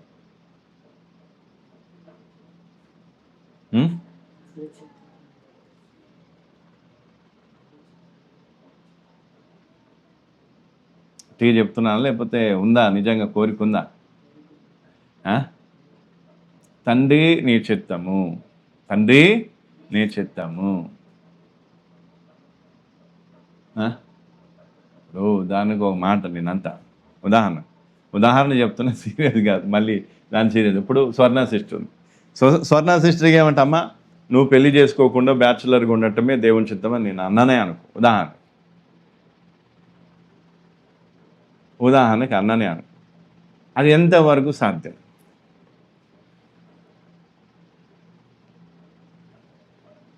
అవుతుందా? అని ఇప్పుడు పుష్పక్కే ఉంది. పుష్పక్కే ఏమంటామా, నీ ఇద్దరు పిల్లల్ని ఏం చేయి, సేవకు సమర్పణ చేయి, దేవుని చిత్తమని నేను అన్నాను. అంటే చెప్తున్నా, అది అంటే ఇప్పుడు తండ్రి చిత్తానికి సమర్పణ చేసుకోవడం అనేది మాటలో చెప్పినంత ఈజీ కాదు. ఇప్పుడు ఒక్కసారికి గుండెలు జారిపోయాయి, అవునా కాదా? ఇప్పుడు నేను ఒకటే మాట్లాడు, ఇప్పుడు ఈయన సంపాదన మీద మీరు ఉంటున్నారమ్మా, నేను ఒకటే అంటాను, ఇప్పుడు సావని దేవుడు సేవకు పంపించమని చెప్తున్నాడు. నేను అన్నప్పుడు నువ్వు ఆ నిర్ణయం తీసుకోవడానికి పోనీ ఈ మొహమాటానికో ఏదో నిర్ణయం తీసుకునో పంపించినవి అనుకో, నీ ఎట్లా గడుస్తుంది ఇల్లు? ఇప్పుడు ఆయన సంపాదన ఉండదు, ఆయన పని చేయడుగా, ఆయన ఏం చేయాలి? నేను పెట్టింది తినాలే, ఏసై అని ప్రార్థన చేయాలి. ఇప్పుడు మీ ఇద్దరు పరిస్థితి ఏంటి? చిత్తం అంటున్నాం కదా, దేవుని తోడు అంటున్నాం కదా. దేవుని తోడు ఉట్టిగానే దొరకదు. మూల్యం చెల్లించకుండా పైసలు ఇస్తే దొరికేది కాదు దేవుని తోడు. ఏం కావాలి? మూల్యం చెల్లించి. ఎలాంటి మూల్యం? శ్రమ పడాలి. అంటే ఎంతటి దుఃఖమైనా, ఎంతటి వేదనైనా అప్పుడు ఏం చేయాలి? ఇప్పుడు పుష్పకి ఏం చేయాలి? కళ్ళలో నీళ్ళు తెచ్చుకొని, అయ్యా మేము ఆకలితో నేను నా కూతురు చచ్చినా పర్వాలేదు, ఇదిగో నా కొడుకును నీ సేవార్థమే నేను అప్పగించుకున్నా, సమర్పణ చేసుకున్నా, నీ సేవ కోసం ఏమంట నువ్వు పిలుచుకున్నావు అదే గొప్ప అని చెప్పి ఏం చేస్తావు? సమర్పణ చేసుకున్నావు. సమర్పణ చేసుకున్న తర్వాత కూడా నాలుగు రకాలు కట్టారు. ఏమైంది? నీకేమైనా బుద్ధి ఉందా? కొడుకు ఇన్నాళ్ళు సంపాదించి పెట్టిండు, నువ్వు తిన్నప్పుడు నువ్వు ఎట్లా బతుకుతావు? ఏవో గంజినీళ్ళు పోసుకొని తాగుతున్నారు, ఎట్లా ఇల్లు ఎట్లా, ఇదెట్లా, అదట్లా. అప్పుడేమవుతుంది? నెమ్మదిగా విరోధ భావాలు అనేవి, లేదా తీసుకున్న నిర్ణయానికి విరుద్ధంగా ఆలోచనలు అనేవి వస్తాయి. కాబట్టి ఈరోజు అర్థం చేసుకోవాల్సింది ఏంటిది? అంత సులువు ఇక్కడ కూర్చొని తండ్రి చిత్తం అనంత ఈజీ కాదు. అంటే అందుకే ఇప్పుడు ఏం చేయాలి, చాలా జాగ్రత్తగా ఆలోచన చేయాలి. ఇప్పుడు సమర్పణ ఏం కావాలి, అయ్యా నా ఇష్టం కాదు నీ చిత్తమే. ఆ సమర్పణ చేసుకోవడానికి ముందు ఇదిగో నా కోరికలన్నీ కూడా నీ కాళ్ళ దగ్గర నేను సమర్పణ చేస్తాను. నా కోరిక ఏది వద్దు, నీ చిత్తమే నా జీవితం నెరవేర్చగలరు అనా? అంత ధైర్యం ఉందా? కొంతమంది భయపడతారు. అదే మన సంఘములనే సేవ గురించి వస్తే చాలు, ఎక్కడ సేవకు నేను పోవాల్సి వస్తుందని భయపడేటోళ్ళు ఉన్నారు. సేవ గురించి వస్తే చాలు, ఎక్కడ సేవకు పిలుస్తాడో, ఎక్కడ సేవకు పోవాల్సి వస్తుందో అనే భయంతో గజగజ వణుకుతున్న వాళ్ళు ఉన్నారు. ఎందుకు? అందుకే దేవుడు వాళ్ళ పరిస్థితి చూసి దేవుడు వాళ్ళని పిలువని కూడా దేవుడు రిజెక్ట్ చేసేసిన, అయిపోయింది వద్దుకో. అంటే దేవుని సేవని ఎంత చులకనగా. అందుకే ఇప్పుడు నన్ను ఎంత మొన్న ఆయన ఉన్నాడు విశ్వేశ్వరరావు గారు, ఆయన ఏమంటున్నాడంటే, అయ్యా హైదరాబాద్ పోతావు కదా, అక్కడ ఉన్నోళ్ళు నీకు మర్యాద ఇస్తారా అన్నాడు. ఆయనకి ఎందుకు అడగాలనిపించిందో. ఇవే కల్పితం కాదు, వాస్తవం. మరి వాక్యాలు అట్లా వాక్యంకి తగ్గట్టు అక్కడ సంఘటనలు జరగటం, అక్కడ సంఘటనలు జరిగిన తగ్గట్టు వాక్యాలు రావటం, మరి అట్లా జరుగుతుంది. నాకేం తెలుసు, నేనేమని చెప్పాలి? లేదు నాకు మర్యాద ఇయ్యారు, నన్ను ఇట్లా చేస్తారా అంటే నేనేం చెప్పలే. నేను మర్యాద కోసం పోతలేను. కొంతమంది ఇస్తారు, కొంతమంది ఇయ్యరు. ఎవరు ఇచ్చినా ఇయ్యకపోయినా నేను దేవుని వాక్యం చెప్పడానికి పోతున్నా. స్వార్థం అంటే ఏది ఆశించకుండా నిస్వార్థంగా పోతున్నా అనగానే ఆయన తలూపి షాకింగ్ లాగా ఏం చేశాడు ఎందుకు ఆయనకి అడగాలనిపించింది ఆ మాట. ఆయన మర్యాద ఇస్తానంటే నేను మర్యాద కోసం పోతున్నాను. మర్యాద అందరు ఇయ్యరు, అంతటా అందరూ మర్యాద ఇయ్యరు. మర్యాద కోసం నేను పోతలేదని చెప్పిన సీదా. అర్థమవుతుందా? కాబట్టి సేవ అనేది ఎప్పుడు కూడా ఏంటంట, మర్యాదతో కూడింది కాదు. ముఖం మీద ఉమ్మేస్తారు, తంతరు, బూతులు తిడతారు, దుమ్మెత్తి పోస్తారు, రకరకాలుగా ఉంటాయి. అన్నీ అనుభవించే సమర్పణ ఉంటేనే ఏం కావాలి, బైబిల్ బట్టి సేవకు నన్ను ఏమనొద్దు, అందరు గౌరవించాలి, అందరూ ఏం కావాలి, ఇట్లా అట్లా ఇలాంటి ఎక్స్పెక్టేషన్ పెట్టుకుంటే ఏం రావద్దు సేవకు రావద్దు. గతంలో కూడా ఒక వ్యక్తి సేవకు సమర్పణ చేసుకున్నాడు. తర్వాత ఆయన ఇంతవరకు చెప్పలేదు ఎందుకంటే ఏం లేదు, ఇది అది ఏదో అన్నాడు. తర్వాత తెలిసింది ఏంటి అంటే ఆయనకు ఏం కావాలి, కష్టపడటం. ఎందుకంటే సేవలో కష్టపడాల్సి వస్తుంది. ఆ కష్టపడటం అనేది ఇష్టం లేక సేవ వదిలేసినట్టు. ఇంకా నేను అన్నా సరే, ఇంక మనం ఏం చేస్తాం. అందుకే అలాంటి వాళ్ళకు బుద్ధి చెప్పే విధంగా దేవుడు తీసుకొస్తాడు. కాబట్టి దయచేసి ఈరోజు అర్థం చేసుకోవాల్సింది ఏంటిది, అందుకే ఇప్పుడు ఏం కావాలి, ప్రభా నా కోరికలన్నీ నేను కాళ్ళ దగ్గర పెడుతున్నా. నా సెల్ఫ్ విల్ ఏదైతుందో, నా ప్లాన్స్ ఏవైతున్నాయో, నా ప్రిఫరెన్స్, నావేవైతే చాయిసెస్ ఉన్నాయి, ఏవైతే నాకు ఈ రెడ్ కలర్ కావాలి, నాకు బ్లూ కలర్ కావాలి, ఈ కలర్ నాకేం కలర్తో సంబంధం ఉండదు నాకు. కాకపోతే నాకు చిన్నప్పటి నుంచి మ్యాచింగ్, నేను హాస్టల్లో ఉన్నప్పుడు కూడా చిన్నప్పటి నుంచి మ్యాచింగ్ వేసుకోవడం ఇష్టం. అంటే బ్లాక్ మీద వైట్ వేయడం, అంటే మ్యాచింగ్ ఉండదు. బట్టలు వేసేటప్పుడు మ్యాచింగ్ ఏవో కొంతమందికి ఉంటుంది, అదేమో భూమి అయితే ఇదేమో ఆకాశం ఉన్నట్టు ఉంటుంది. దానికి దీనికి అంతన పోదు, నాకు అసేం అనిపిస్తుంది అదొక్కటి. ఎందుకంటే అది మంచి అలవాటే, దాంట్లో తప్పేం లేదు. కానీ ఈ రెడ్డే కావాలి, వైటే కావాలి, ఇదే కావాలి, అదే కావాలి, అట్లేం లేదు. డార్క్ కలర్లు కూడా ఎందుకు తీసుకుని, ఎందుకంటే తొందరగా మసి అంటే దుమ్ము ధూళి కనిపించకుండా ఉంటుంది అన్నట్టుగా. కాబట్టి ఈరోజు అర్థం చేసుకోవాల్సింది ఏంటంటే చాయిసెస్ను కూడా ఏం చేయాలి,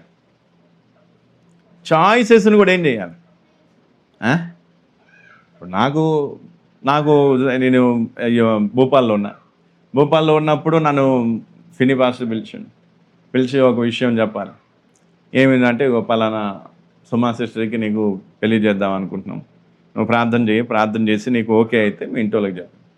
మేము ప్రార్థన చేసినప్పుడు నీకు కావాలంటే ఏం చేసి ఆ మనిషిని చూసి ఏం కావచ్చే అని అంటున్నా. నేను కావాలంటే ఏం చేయొచ్చే, నాకేం కాలేదు అంటే నాకు పిల్లలు దొరకక కాదు, లేదా నాకు సంబంధాలు రాక కాదు, లేకపోతే నాకు పెళ్ళి కాదంటానికి కూడా కాదు.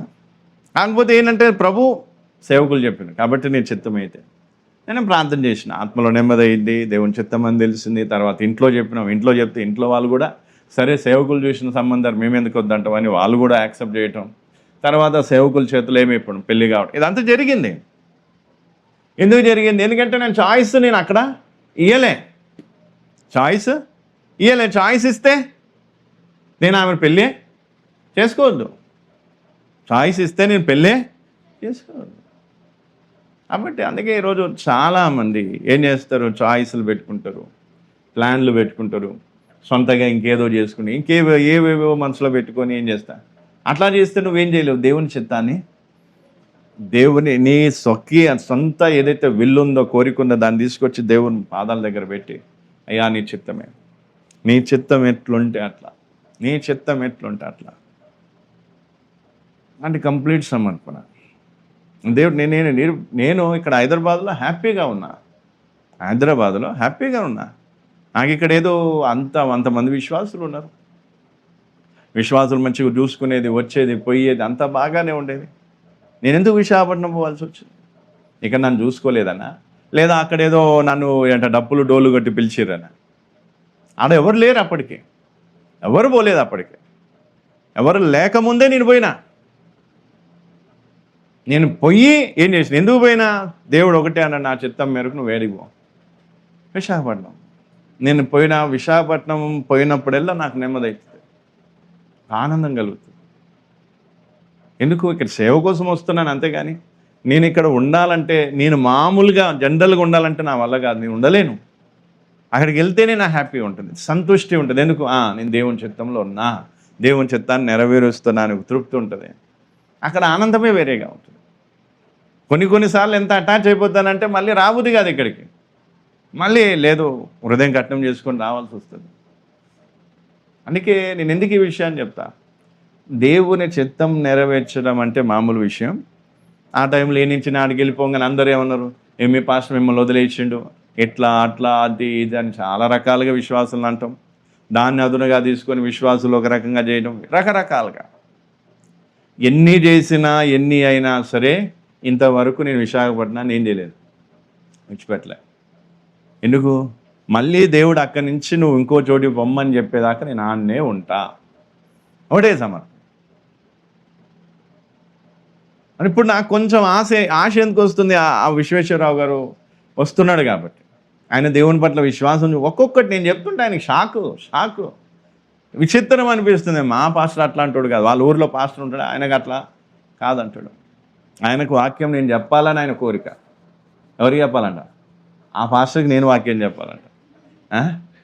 ఆయన పెద్ద ఫోన్ తీసుకొని నేను చెప్పే వాక్యాలు ఆయనకు పంపిస్తాడంట. చూడు, అంటే ఆయన మనస్సు చూడు. అంటే ఆ ఒక్క వ్యక్తి చేసే దాన్ని బట్టి మాకు ఇంకా కోరిక.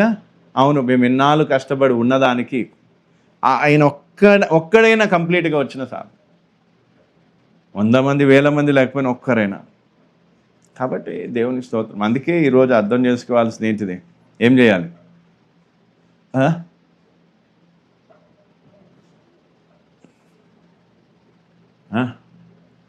స్వర్ణ సిస్టర్ భయపడరా?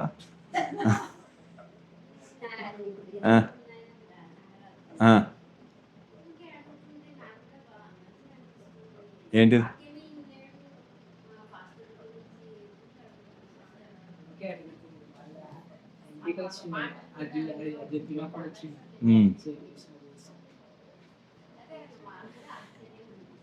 నేను ఏం మాట్లాడినా ఆ మాటల నుంచి అంటే దాని గురించి మాట్లాడితే అది పెళ్ళి మాట్లాడి దాన్ని తప్పించేసి మళ్ళీ మీకు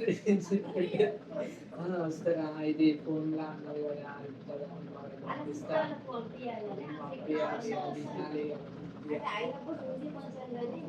ఉన్నది. చూద్దాం, దేవుని చిత్తం అయితే పట్టబడుతుంటుందా, ప్రార్థన చేద్దాం.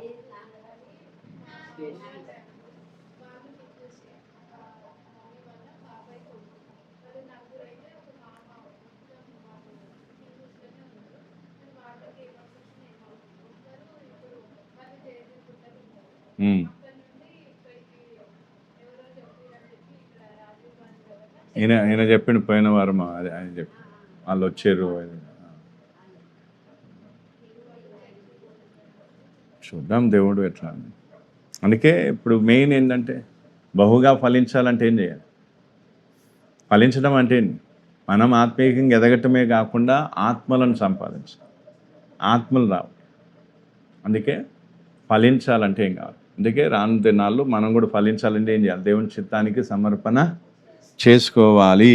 దేవుని చిత్తానికి సమర్పణ చేసుకోవాలంటే ఎట్లా సమర్పణ? ప్రభు నీ చిత్తం నెరవేర్చు ఆమేన్ అంటే కాదు. ఏం కావాలి? మొదట నీ సొంత కోరికలను దేవుని కాళ్ళ దగ్గర పెట్టాలి.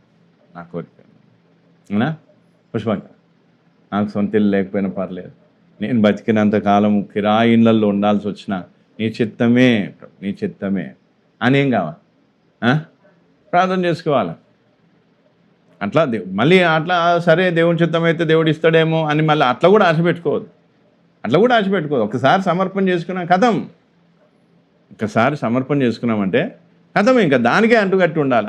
మళ్ళీ కొంచెం మెత్తబడిపోయి ఇస్తాడేమో చూద్దాము, దేవుడు చేస్తాడేమో చూద్దాము, నా కోసం కాదు నా పిల్లల కోసం, గేహాజీ అడిగినట్టు నా కోసం కాదు, ఏమంట అక్కడ సేవకులు వచ్చారు వాళ్ళ కోసము వెండి బంగారం ఈ వస్త్రాలు అని అడిగినట్టుగా.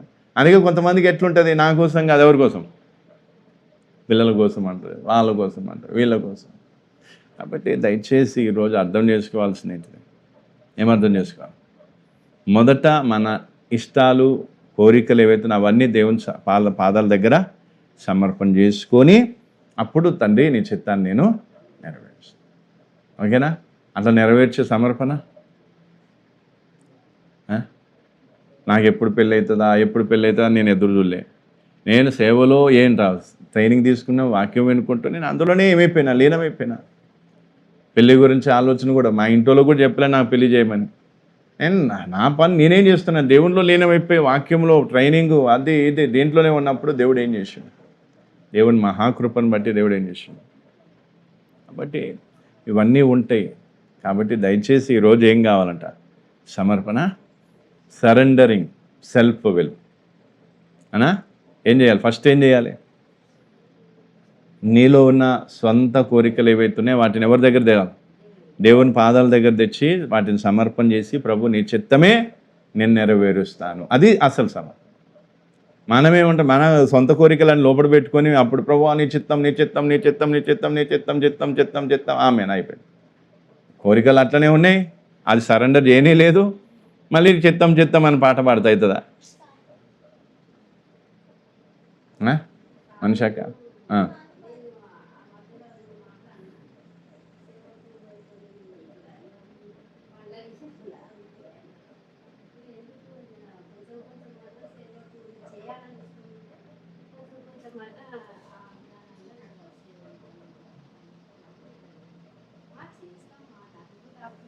చేస్తాడు. పెళ్ళైనాక ఇద్దరు పిల్లలు వచ్చినాక భార్య గయ్యాలిదై ఇంట్లో ఉండనియకపోతే అప్పుడు సేవకు బైబిల్ పట్టుకొని వస్తాడు. ఇంకేది ఇప్పుడు ఇంకా అనుభవించాల్సింది ఉంది కదా.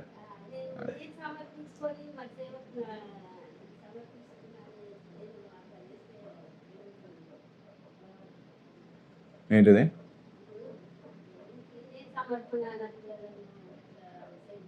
మీ సమర్పణ మీకు ఉంటుంది. మీరు చేసుకున్న సమర్పణ మేరకు వాళ్ళలో కూడా దేవుడు కార్యం చేస్తాడు.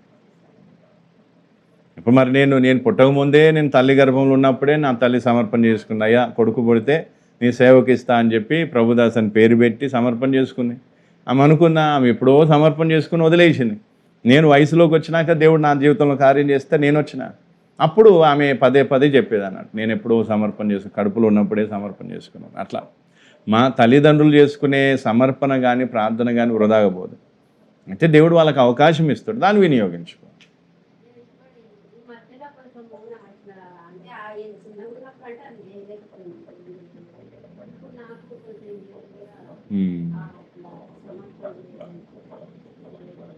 రావచ్చు. ఇప్పుడు నాకు సేవ చేయాలి మరి ఏంటి అని అంటే దేవుడు నడిపింపు ఎట్లుంటుందో. ఇప్పుడు కావాలంటే 15 రోజులు వచ్చి బైబిల్ క్లాస్ తీసుకొని అట్లా కొంచెం ప్రిపేర్ కావచ్చు సేవార్థమే. ఇక మా సేవ అంటే మొత్తం అన్నీ వదిలేసి ఒకటేసారి రావాలంటే ఒక్కొక్కరికి ఒక్కో రకంగా వాళ్ళ సిద్ధపాటు అనేది ఒక్కొక్కరికి ఒక్కో రకంగా ఉంటుంది. ఇక అది వాళ్ళకు ముందు పడితే దానికి మనం ఏదైనా చేయగలరు. సరే, అర్థమైందా? ఇప్పుడు ఎందుకంటే టైం తక్కువ ఉంది కాబట్టి మళ్ళీ అందుకే నేను తొందరగా అయిపోయిన టైమే 12. మళ్ళీ ఇప్పుడు బ్రేక్ ఇచ్చినాక మళ్ళీ ఇంకో సెషన్ తీసుకోవాలి పరిశుద్ధాత్మ గురించి. ఆల్రెడీ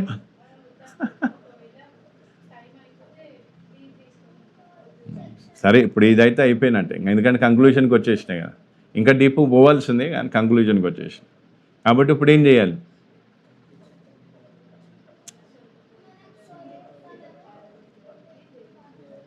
పుష్పక్క చెప్పి ఏమంటున్నావు?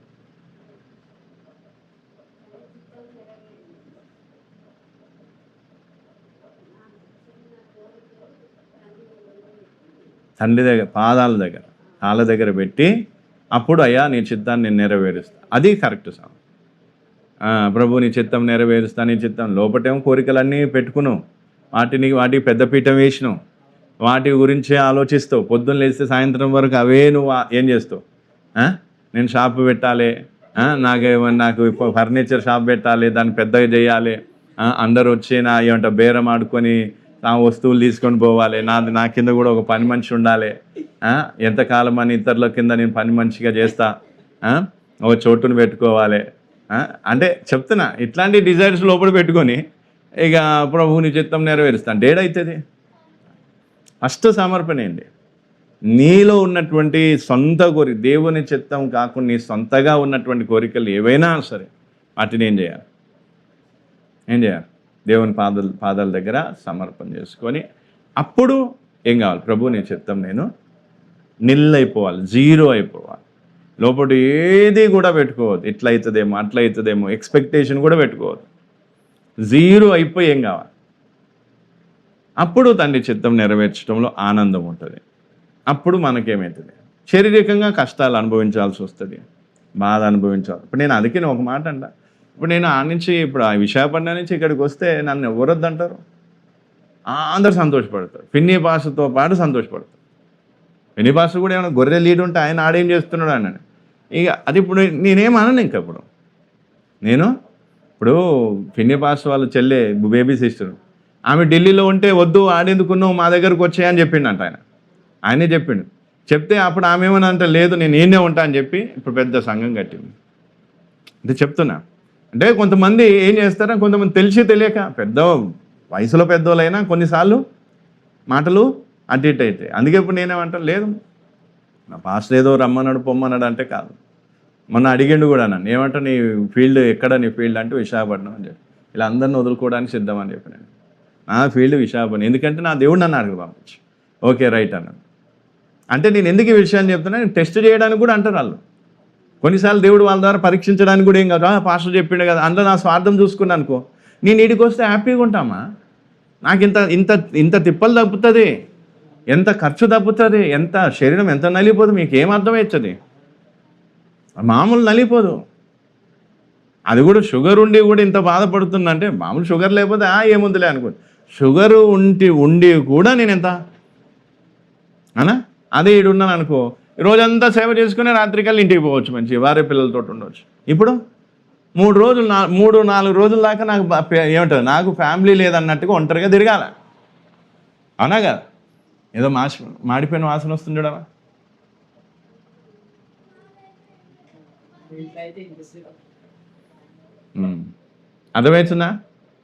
అర్థమైందా కాలేదా?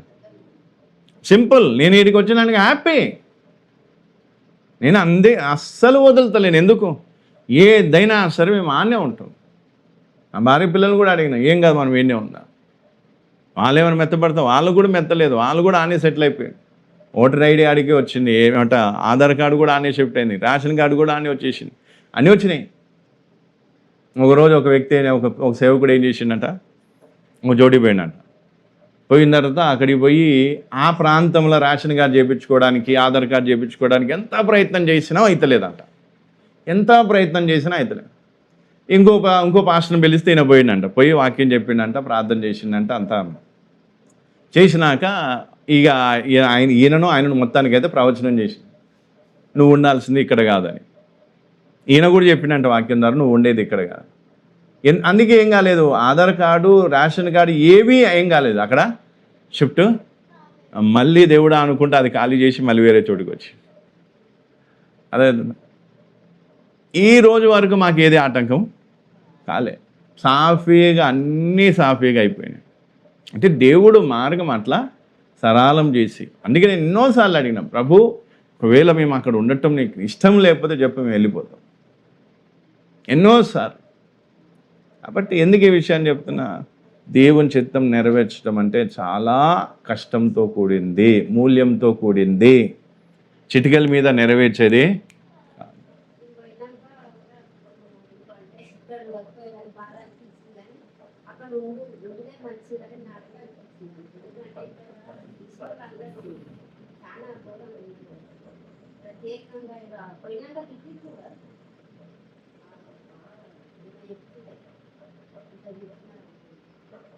ఓ మస్తు తిట్టిరు, మస్తు అన్నారు, అంత చేసిరు, ఎంత చేసుకొని హ్యాపీగా. ఆయన ఆయన కూడా అన్నాడు అంటే ఎవరు? అదే మనకి మీరు ఇచ్చిన ఆ. ఆయన కూడా అన్నారు ఇక్కడికి రావాలన్నట్టుగానే మాట్లాడారు. నేను అన్నా సరే ప్రార్థన చేస్తా, దేవుడు నాకు నడిపింపిస్తే వస్తాను. నాకు దేవుడు నడిపింపే లేదు. ఇంకా మీదకెళ్ళి అక్కడ ఒక ఆత్మ వస్తుంది, అది కూడా ప్యూర్ హిందూ బ్రాహ్మణుడు. ఆ దేవుడు ఉట్టిగానే తీసుకొస్తలేడు కదా, చెప్తున్నా. అందుకే నేను అనేది సైన్ గుర్తుపెట్టుకున్నాం. మనం ఆయన దగ్గరకు పోతున్నాము, ఆయన నడిపేది ఆయన దగ్గరకు పోతున్నాము అలా వేరు, కానీ ఆయననే మన ఇంటికి వస్తుంది సపరేట్గా మన ఇంటికి. ఆయన మొన్న ఏమంటున్నాడు సీదా, వాళ్ళ కొడుకు పెళ్ళి అయిపోయినా మొత్తం ఇంట్లోనే కలిసినా తప్పేం లేదు కదా సార్ అంటాడు సీదా. ఇలా కొడుకు పెళ్ళి అయిపోయినా మొత్తం ఇళ్ళనే కలిసిపోతా అన్నట్టుగా మాట్లాడుతున్నాడు. ఆయనకు నేను బాగా నచ్చిన, మరి అంతగానం ఎందుకు నచ్చింది నాకు అర్థం కాదు. బాగా అంటే బాగా నచ్చింది. 70 సంవత్సరాల వయసు ఉంది పాపం, ఎంత అభిమానం అంటే అంత.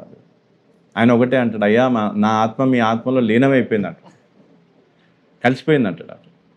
అందుకే నేను ఎందుకు ఈ విషయాన్ని చెప్తున్నా అంటే, దేవుని చిత్తం నెరవేర్చడం అనేది అంత సులభము.